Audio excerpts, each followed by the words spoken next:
अस्सलामुअलैकुम दोस्तों, मैं हूं राव कमर रिजवान और आप देख रहे हैं मेरा यूट्यूब चैनल। मुझे नहीं पता था कि मेरी ज़िंदगी में इतना बड़ा तूफान आ जाएगा। मैं इतनी ज़्यादा दुखी हो जाऊंगी और अकेली रह जाऊंगी। मेरे साथ वो जुल्म हो जाएगा जो इस दुनिया में पहले भी लोगों के साथ होता रहता है। लेकिन जब किसी के साथ कुछ बुरा होता है तो उसके पीछे बहुत बड़ी वजह होती है। लेकिन मेरे साथ ये सब कुछ होने के लिए किसी वजह की ज़रूरत नहीं थी। अगर मैं किसी को बताती कि मेरी ज़िंदगी कैसे बर्बाद हुई तो शायद वो हंस पड़ता, क्योंकि बात ही ऐसी थी। मेरा नाम मारिया है। मेरी शादी अफजल नामी एक शख्स से हुई। हम दोनों पहले से एक दूसरे को पसंद करते थे, लेकिन कभी भी एक दूसरे से बात नहीं हुई थी। बहरहाल ये ज़रूर जानते थे कि एक दूसरे को पसंद करते हैं। अफजल अपने घर का वाहिद कफील था। उसकी एक लाडली बहन थी और 2 भाई थे।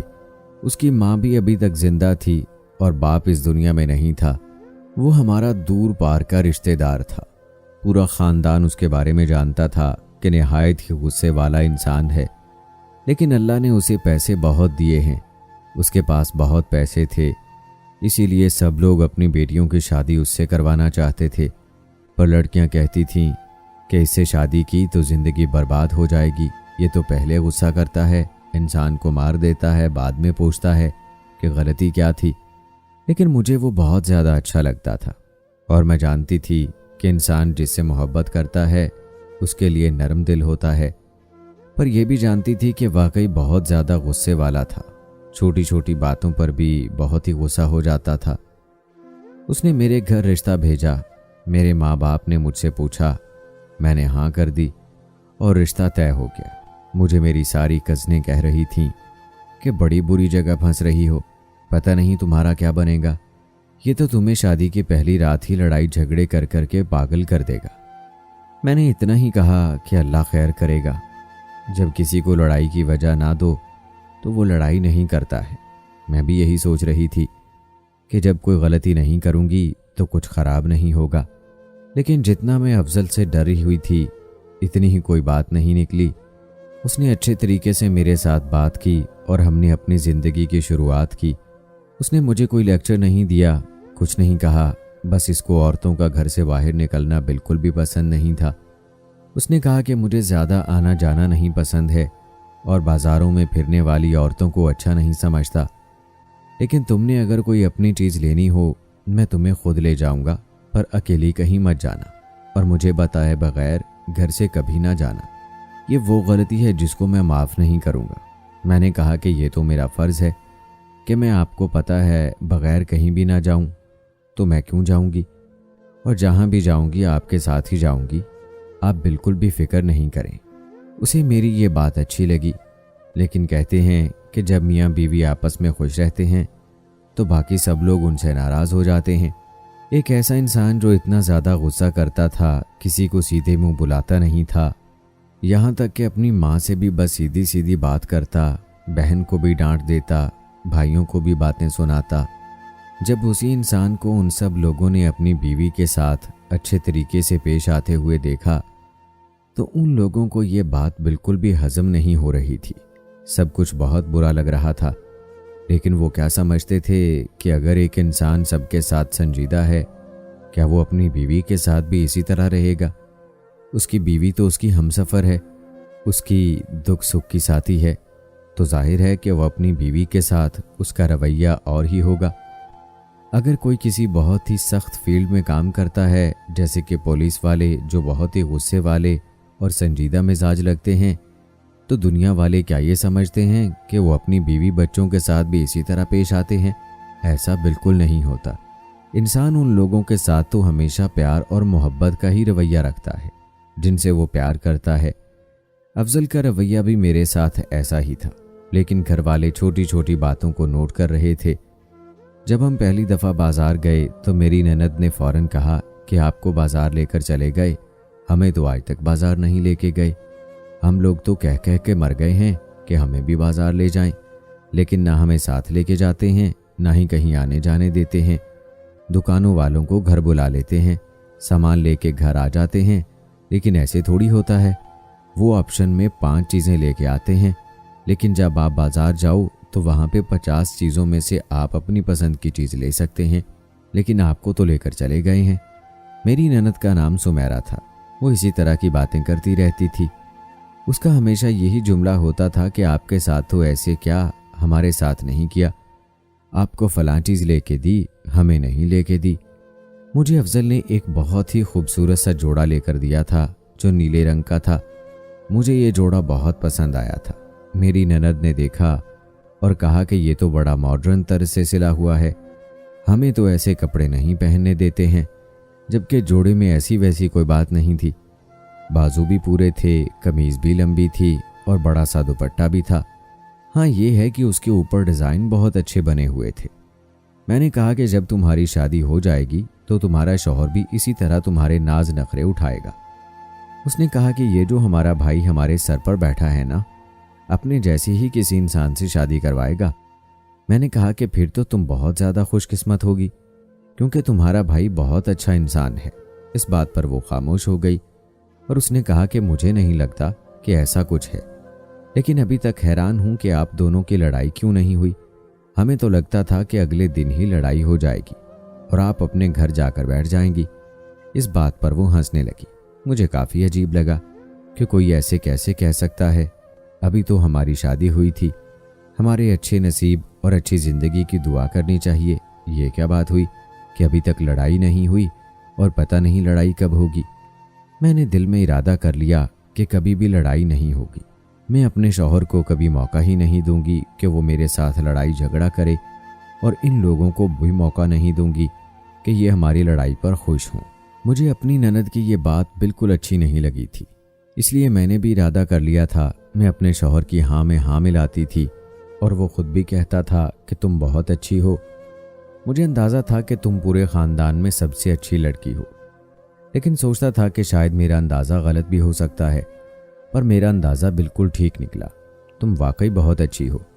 तुम्हें हर बात करने का तरीका सलीका है और तुम्हारा अखलाक भी बहुत अच्छा है। तुम्हें अपनी बीवी बनाकर मैं बहुत ज़्यादा खुश हूँ। जिस इंसान से आप खुश होते हैं, फिर उसके लिए छोटी छोटी चीज़ें लाने का दिल करता है। इसी तरह अफजल मेरे लिए अक्सर कुछ न कुछ ले आते थे, तो घर वालों को ये बात बहुत बुरी लगती थी। ईद आने वाली थी। ईद पर मेरा शौहर सबके लिए कपड़े बनाता था। उसने इस दफ़ा भी यही किया, बल्कि उसने ये जिम्मेदारी मुझे नहीं दी, बल्कि सबके लिए खुद ही कपड़े बना लिए। लेकिन जो जोड़ा मेरे लिए बनाया था, उस पर मेरी ननद का दिल आ गया। हम लोग सब एक साथ ही बैठे थे। मैंने कहा कि कोई मसला नहीं है, तुम ले लो। तो अफजल ने फ़ौरन मेरा हाथ रोका। उन्होंने कहा कि नहीं, जो चीज़ मैं तुम्हारे लिए लाया हूँ उसे मैंने तुम्हारे लिए तसव्वुर किया है कि तुम पहनकर कैसी लगोगी, और इसमें मैं सिर्फ तुम्हें ही देखना चाहता हूँ, अपनी बहन को नहीं। अगर इसको ये जोड़ा पसंद नहीं आया जो मैं इसके लिए लाया हूँ तो ये उसका मसला है। मैंने ले लिया, पहनना है तो पहने, नहीं तो किसी और को दे दे। तुम अपनी कोई चीज़ इसको नहीं दोगी, और तुम अपनी चीज़ इसको मुझसे पूछे बगैर कैसे दे सकती हो। मेरे शौहर ने मुझे भी ज़रा डांट दिया। मुझे तो इतना महसूस नहीं हुआ, लेकिन मेरी ननद ने बहुत वावेला मचाया। उसने कहा कि भाई तो पराया हो गया, बीवी का गुलाम बन गया। देखो तो सही, सबके सामने मुझे डांट दिया। अरे मेरे लिए चीज़ लाया है, अगर मुझे पसंद नहीं आई तो बदलवा के दे देता, इसमें क्या मसला था। इसकी बात तो पत्थर पर लकीर होती है, लेकिन सिर्फ हमारे लिए, अपनी बीवी के लिए नहीं। घर वाले मुझसे बहुत नफरत करने लगे थे। जितना मुझसे मेरा शौहर प्यार करता था, घर वाले उतना ही मुझसे नफरत कर रहे थे। मुझे ताने देते थे, मेरी हर बात उनको बुरी लगती थी। मुझ में कीड़े निकालते थे, मेरे पकाए हुए खाने को भी पसंद नहीं करते थे। यहाँ तक कि अब तो हालात ऐसे हो गए थे कि मुंह पर ही उनका जो दिल करता वो बोल देते थे। मैंने अफजल से ये बात नहीं की, क्योंकि वो इसमें कुछ भी नहीं कर सकते थे। शायद वो घर वालों को डांटते, फिर घर का माहौल और ज़्यादा ख़राब हो जाता। एक दिन अफजल मेरे लिए सोने का सेट ले आए और मेरी सास ने देख लिया। उन्होंने कहा कि अपनी माँ के लिए तो कभी नहीं लेके आया, अपनी बहन के लिए तो नहीं लेके आया, और बीवी के लिए ले आया है। तो अफजल ने कहा कि माँ की उम्र नहीं है सोने के सेट पहनने की। माँ शायद भूल गई है कि वो एक बेवा है, और बहन के लिए मैं क्यों सोने का सेट बनाऊं। जब उसकी शादी होगी तो इसका शौहर इसके लिए ले आएगा। कमारी लड़कियां इतना सोना पहनती हैं, और आप लोग शायद भूल रहे हैं कि मेरी शादी में आपने मेरी बीवी को भी एक सोने का सेट चढ़ाना था जो आप लोगों ने लिया नहीं, जबकि इसके पैसे आप लोगों ने मुझसे ले लिए थे और कहा कि पैसे ख़त्म हो गए हैं, शादी के बाद ले देंगे। तो ये वही सेट है जो मैं अब लेकर आया हूँ।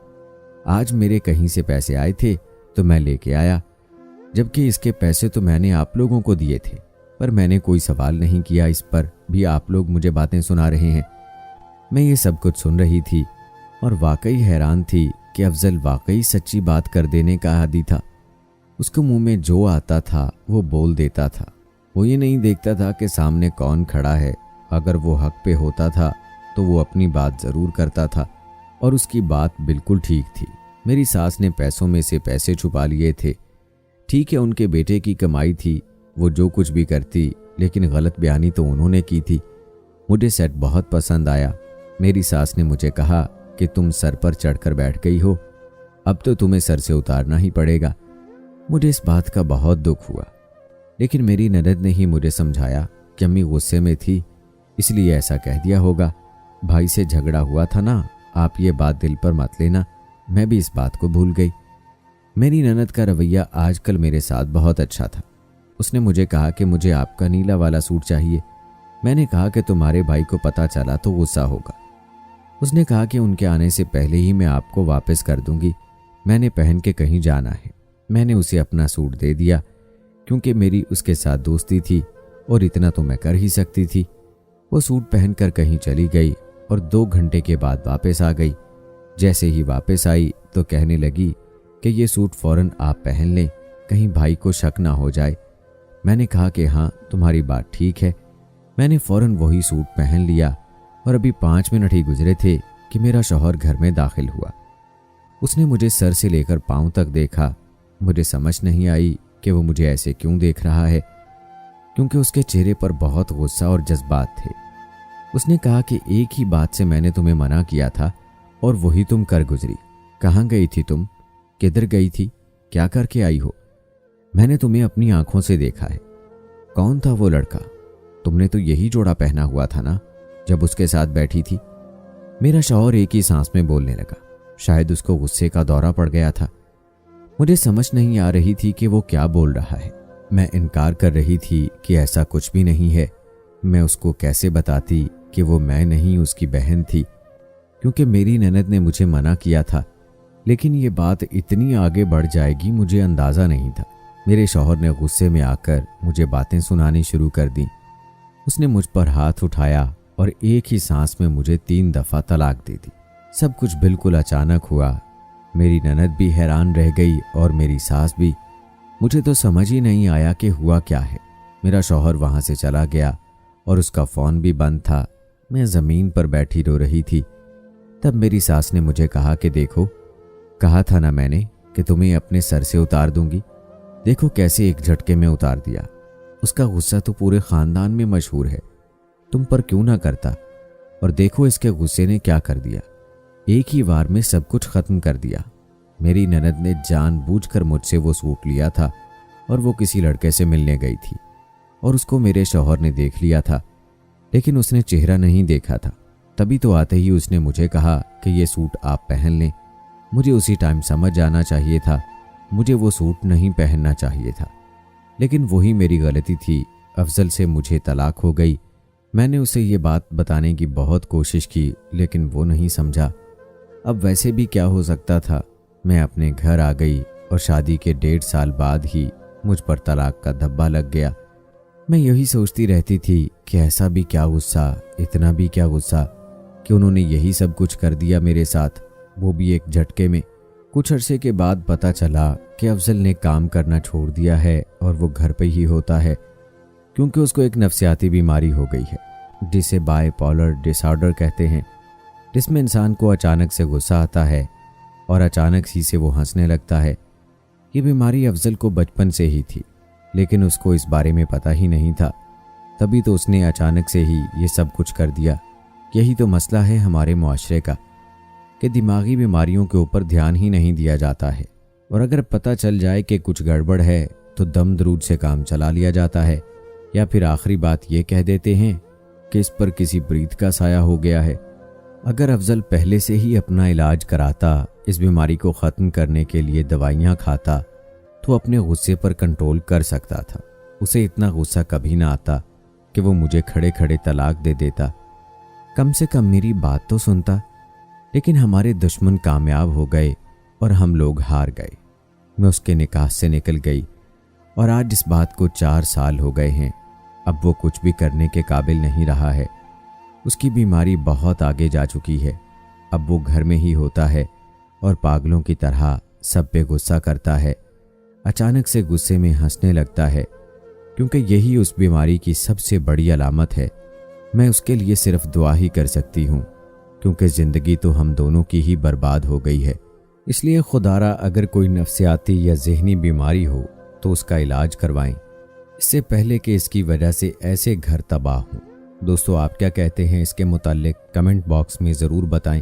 मिलते हैं अगली वीडियो में। अल्लाह हाफिज़।